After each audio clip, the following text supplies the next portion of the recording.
Breaking news, Donald Trump just won the 2020 presidential election. Okay, maybe not, but according to the S&P 500, he just might. Let me explain. Before I say anything, I'm just gonna say I'm not endorsing Trump. I'm not endorsing Biden. Heck, the best option at this point is probably Kanye West. So regardless of how you feel, we're just looking at the data. And data don't lie. So please don't yell at me. The stock market has been ridiculously accurate in predicting who's going to win the presidential election in the 3 months leading up to Election Day. It's been correct 20 out of the last 23 elections, and it's been perfect since 1984. Here's how it works.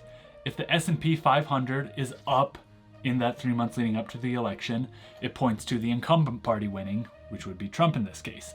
If the S&P 500 is down in the 3 months leading up to Election Day, it points to the opposing party, Biden in this case. Here's the chart showing exactly that, with the date of the election, who won the election, where the S&P 500 was at, if the incumbent party won or lost, then if the S&P 500 correctly predicted the outcome. So pause this video if you want to take a deeper look, but moving on. I'm filming this on Monday, August 3rd, which is exactly 3 months until Election Day, which is on November 3rd this year.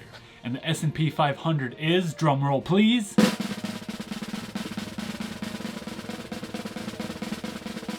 green, pointing to Donald Trump having a second term. A lot of the articles I found talked about the overall 3 months leading up to the election being the indicator, so there's still a lot up in the air. This did happen back in 2016 with pretty much all signs pointing to Hillary Clinton winning, except the stock market, which was down, and we all know how that worked out. Stock market was the real indicator, and Donald Trump won the election. So, will it happen again? We'll see.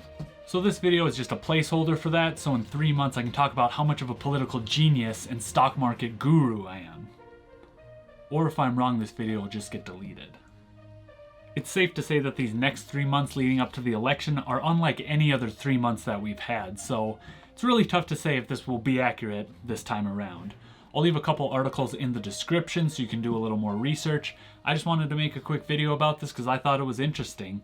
YouTube mumbo jumbo, that subscribe and like button, and we'll see you next time.